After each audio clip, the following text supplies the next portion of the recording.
Absolute hit. This is my second review after using the fragrance for a few months.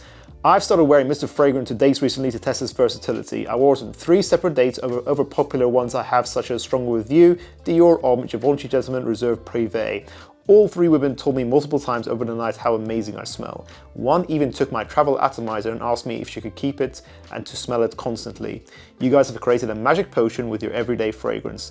This one has been an undeniable hit and I am amazed how well it's performing. Absolutely love it. That is a 5-star review by Sash about our first fragrance release, Mr. Fragrant, in our brand Atrium Fragrance. I have great news. Mr. Fragrant is finally back in stock in the US. We have done our final restock of 100 full bottles in the USA and it's already gone down to 78 at the time of this recording. There are only 44 bottles in the UK, 78 bottles in Australia and 70 bottles in Canada.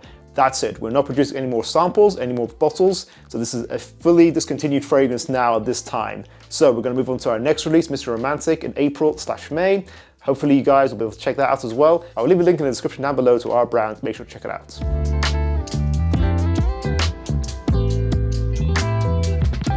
Who doesn't love a good tier list? You guys know the ones we usually have on YouTube with a little template with all different letters. Today I'm going to be doing an ultimate top 20 popular fragrances tier list, but I'm going to be doing it better than the way I did it last time. Last time I took a really bad list online that I found that actually was pretty rubbish, and I don't think I actually had any proper statistics on which fragrances were popular. It's actually very difficult to find statistics as to which men's fragrances have been bought the most in the industry. So what I've had to do is not a perfect method, but what I've done is I've gone to Aaron Terence Hughes' fragrance channel and I've seen that he does mostly single fragrance reviews. I've basically took his videos, sorted it by most popular, and I've picked the top 20 fragrances that I've actually smelled, and I'm going to do a video tier list on them. It's an interesting mix of fragrances. Ideally, you guys want to hear about these fragrances because they're the most popular videos on this channel. Thank you, Aaron, for that. Let's get into the list. Here's how we're going to sort it. For me, fragrances have 4 categories to fulfill. First of all, it's the scent profile. Does both the blend and the individual ingredients smell luxurious?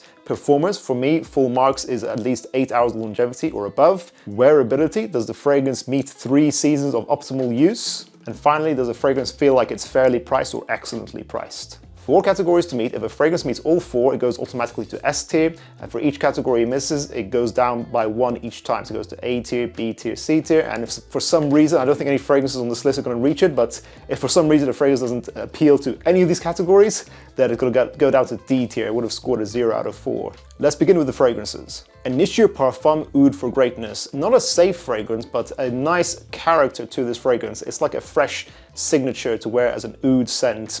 Very spicy, very intense. Performance is fantastic, over 10 hours. Wearability is pretty good. Like, I would say you can wear it for all year round apart from the summertime. And I think it does contain real oud. I can't know for sure, but I think it does. And the blend is done very well. Once you get past the initial harshness of it, it's for a boss CEO kind of individual. It may not appeal to everyone's taste, but objectively, according to my criteria today, I'm gonna have to put Oud for Greatness to the S tier. Funnily enough, the next most popular video on Aaron's channel was about Dior Sauvage Elixir, which is funny because actually I think it has a similar vibe to Oud for Greatness, but not as versatile. So Sauvage Elixir is a very intense, peppery, nutmeg, lavender and Roxen DNA. Very intense, fresh, spicy, peppery, very sweet. It's like sort of like Christmas in a bottle, but for like a serious boss personality.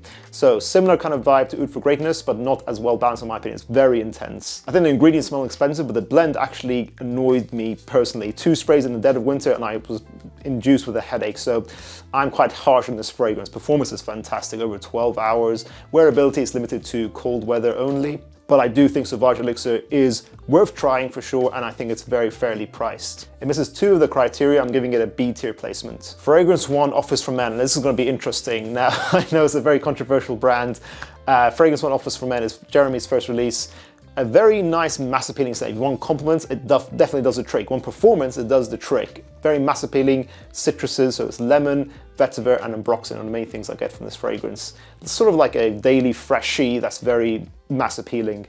I don't think the fragrance gets the blend perfectly because you can individually really pick out notes for it. I don't think it's, you know, a very smooth blend. I know it might seem arbitrary for me to deduct points for that, but I really do feel like the blend could have been done in a more smooth way. Performance is absolutely phenomenal, over 12 hours for a freshie, which is very impressive. You can wear this all year round. The price is a point of contention. I'm going to give Jeremy a half point here, maybe. I'll say it's easily worth the price if you get the 66% discount that Jeremy sometimes does. Full price, I wouldn't say no, it's not necessarily worth it, but it's a solid fragrance. Again, this is just my opinion, so it gets 2 points out of the criteria I've picked today. I'm going to give it a B tier placement. Yves Saint Laurent La Nuit de l'Homme, very easily available still compared to Bleu Electrique. This is a very sexy cardamom-based fragrance, very romantic, balanced, beautiful if you want a safe date night scent. I think the scent profile, full points. I can't argue against that. Performance is lacking. Nowadays, I'm getting maybe 4 hours, 4 to 6 hours with La Nuit de l'Homme, so it doesn't meet full points there. Wearability, actually all year round you can rock La Nuit de l'Homme, is very impressive, and I think it is adequately priced. So I would give La Nuit de l'Homme an A tier placement. Dior Homme Intense, I don't know why I'm pronouncing it like that. Scent profile is fantastic. It's not to my personal taste, but I still appreciate that this is very smooth. This is very masterful blending right here. It smells luxurious all the way through. Performance is fantastic, 10 hours, longevity on my skin at least. And wearability is going to be limited to cold weather, in my opinion, optimally. So 2 seasons out of 4, very fairly priced. I'll give it an A tier placement, a fantastic day night scent again if you want something heavier. Victor and Rolf Spice Bomb Extreme. Now this is a bit of a tricky one because it has been reformulated apparently. I've not tried the recent reformulations. Love the scent profile. It's a very sexy, big, loud Christmas time fragrance. It's like sweet spices, a lot of vanilla. It's beautiful. It's like a decadent, indulgent scent. Performance and old formulation is fantastic. Wearability is very limited. I would say winter time only, very fairly priced. Spice Bomb Extreme is going to sit between an A and B tier, depending on what the performance is like nowadays. I think I'm going to give it the benefit of the doubt and predict it's still lasting over 8 hours. Let me know if I'm wrong, guys. I'll place it in an A tier because the old formulation was lasting over 12 hours. So hopefully it's only gone down to a measly 8 for now. Fantastic fragrance though, I love it. Versace The Dreamer, very artistic and unique signature to wear. And you know, it has a lot of sentimental value, being one of the last fragrances that Gianni Versace made before he passed away. It's great cheapy. So it's the scent profile. I think the ingredients don't smell that great up close, but the blend is nice. That's my honest opinion about the Dreamer. Performance is solid, maybe 6 to 8 hours. I'll say, you know, you can get 8 hours with it. And wearability is fantastic all year round, excellently priced. So it misses only one criteria in my opinion. I'll give this an A tier placement. Serge of Naxos. Now talking about art in a bottle, this is art in a bottle. Honestly, this is for perfume lovers who just want the best perfumery out there, like decadent, indulgent luxury in a bottle, honey, tobacco, lavender, perfectly balanced, one of the best tobacco fragrances to ever exist. Scent profile is full points, easily. Performance, 10 hours, fantastic. Wearability is going to be limited to cold weather, but I do think it is worth the price tag. You can see why it's so highly priced. I will give this an A tier placement overall.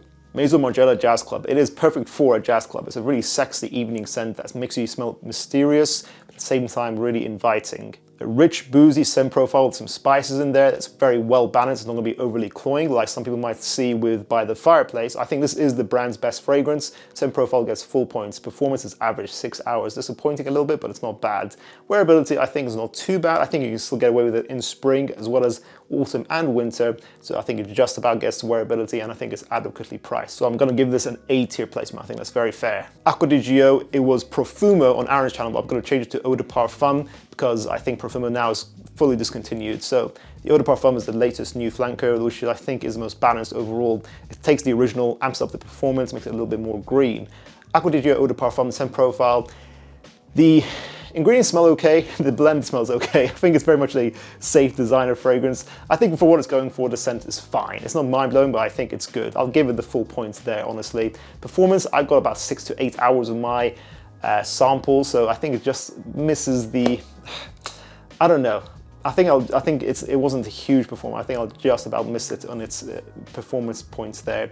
Wearability, I think you can pretty much wear this all year round. I think it's very fairly priced. I would still give us an A tier placement. Acqua di Gio is just a safe DNA. It's very hard to go wrong with. Bleu de Chanel Parfum, honestly still one of the best blue fragrances to have ever been made. I think it is worth the hype. Very safe, but at the same time sexy and versatile. Scent profile of Parfum is fantastic. I love it. It's the most base heavy out of the 3 concentrations, focusing most on the sandalwood. So it's still like a fresh shower gel scent with added maturity and woodiness from that sandalwood notes. Performance is fantastic for me. I've got 12 hours from Bleu de Chanel Parfum. Wearability pretty much all year round. Maybe in the summertime it's going to be a little bit heavy. I think Price might be a point of contention, but you know what? I think it's fairly priced, honestly, for the quality. I believe it's met all my criteria, so Bleu de Chanel, the Parfum concentration, is getting an S tier placement. Dolce & Gabbana, the one Eau de Parfum. Classic, safe, balanced date night scent. You can either go for La Nuit de l'Homme or for this. This is a bit more ambery and deep and rich and inviting. I think the scent profile is masterful. It is beautiful. Both the Eau de Toilette and the Eau de Parfum have both been fantastic. I love them both. Performance will be seen lacking for a lot of people. I would say it doesn't get full points because a lot of people say they get 4 hours with it. And wearability, I think you can pretty much wear this all year, apart from summertime with the Eau de Parfum. I think it's fairly priced. I will still give this an A tier placement. Lalique Encre Noire, the original, very smoky, dark, brooding. Another unique signature for a gentleman to wear. I personally was not a fan of the scent profile myself. I thought the blend was a little bit challenging and not in the best way for me personally. It's very subjective, this fragrance. I think some people will love it and some people will not get behind it. I prefer the extreme version, but this was, one of the most popular videos on Aaron's channel. So the original Encre Noire, I will not give it full points of scent profile, honestly, but it's going to be very subjective. Performance, I think I've got probably got 8 hours still, I think. I can't remember. It's been a long time since I had the original. Wearability all year round, apart from the summertime. I think it's excellently priced. If we're being generous with performance, I will still say the original Encre Noire is an A tier fragrance. It's a great cheapie and still worth checking out. YSL Eau de Parfum. This 1 hour Blue Fragrances Battle public reaction video. It is mass appealing, fresh, invigorating, great for an athletic personality type in my opinion. It just smells sporty fresh with that blue fragrance DNA mixed in there.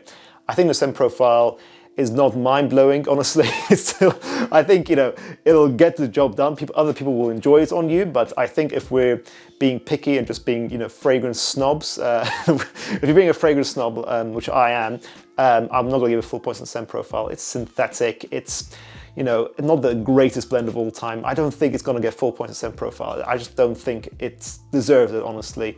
Performance though is fantastic. Some people get bad bottles, get bad batches, but generally it lasts over 10 hours.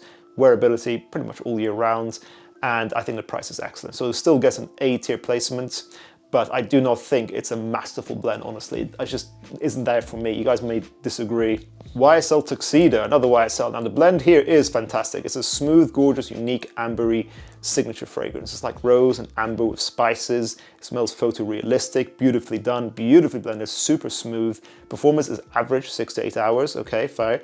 Versatility though is fantastic. All year round, pretty much your signature fragrance. Price might be a point of contention. This fragrance I would say sits in between A and B tier, whether or not you think the price is worth it. Roche's Mustache does exist. I think this is going to be a controversial one, so I'm going to put it in between A tier and B tier. Apart from the Marley Carlisle, I think this is getting a lot of hype now that Layton has already been loved and everyone's bought it. So Carlisle is the other one that gets a lot of hype in the brand. Carlisle's scent profile is beautiful. It's like a mature take on an apple pie DNA. It is dark, loud, inviting, sexy. This will turn heads in a very unique way. Performance is fantastic over 12 hours. Wearability is going to be limited to the cold weather, and price point might be a tiny bit overpriced. I don't know, another point of contention. I'll say the price is fair enough. So I think I would still give this an A tier placing. Carlisle is one of my favorites from the brand. Tom Ford Noir Extreme. If you want just pure sexiness in a bottle, you want one of the best day-night fragrances ever made, and that's all it's going to be used for. It's a very much a nighttime fragrance. Very unique gourmand here. Beautiful scent profile, honestly beautiful. The performance is good. I get 8 hours with a soft projection, and wearability is going to be limited to cold weather. I think it's fairly priced. It's an A tier placement. Tom Ford Ombre Leather. It's not a mind-blowing blend, but I think it knows what it wants to be and it does it solidly. It just wants to smell like realistic, fresh leather. It's not doing too much here. I like the scent profile. I'm going to give it full points there. Performance, I get 8 hours with it with a medium amount of projection, where all year round, apart from the summertime, I think it's fairly priced. Ombre Leather goes to S tier. Nishane Hashivat. So it's sort of like they took the Inventus direction of perfumery and made their own twist here. It's like a Turkish take on Aventus. It's not a clone at all. It is smoky pineapple with an oak moss heaviness in there. So it's a mossy, more mature take on an Aventus-like DNA. Very photorealistic, very beautifully blended. I think the blend is fantastic. Performance even more insane. It's 14 hours, I think, something like that. Wearability, pretty much wear this all year round. Price point might be a little bit overpriced. It might be a point of contention. I'm going to place this in between A and S tier because of that. So it's going to just chill out there, hanging on the thread between the two tiers. And finally, I didn't expect this, but again, fragrance one, Date for Men. And now this is Jeremy's second release. And again, guys, this is all just my personal opinion. You may agree or disagree with the placements I've put on this list here. Date for Men, I think the scent profile is done very well. It's done very nicely. There's a bit more going on than Office for Men, but I think it just smells too similar to Jean Paul Gaultier's Ultra Male. I do get heavy vibes from it. It's sort of like a niche version of that. For that reason, you know, it's not a mind-blowing scent profile overall. It's very pleasant. Again, it'll get the job done. Like, I'm speaking for like as someone who's really into the perfumery. If you want to experience these fragrances for yourself, you do wonder, you know, is this scent profile that mind-blowing? I'm not gonna give it full points there. Performance is still fantastic though. 12 hours longevity, loud projection, wearability, pretty much wear this all year round apart from the summertime. Actually, I do think it's a little bit more fresh and Ultra Male, so it wins in that regard. So, you know, great for that. Price point, I don't think it's worth it, honestly. I think, again, wait for the 66% discount, then it's worth it then. Overall, I will give Date for Men a B tier placement. And that concludes the video, guys. What do you think of my criteria that I made and also my choices of placements? I'm sure there'll be lots of disagreements. Again, there's no you know, offense to any of these brands. It's just my personal subjective opinion. I'm trying to make it as objective as possible. And hopefully this list that I chosen from Aaron's most popular videos was, you know, useful. I think hopefully these are all popular fragrances. Hopefully you guys agree with that. And of course, guys, if you haven't already, make sure to try and get a bottle of Mr. Fragrant before it's discontinued forever. Thank you for watching this video, guys. Make sure to check out our other videos, which are similar to this one, and I'll see you in the next one. Bye now.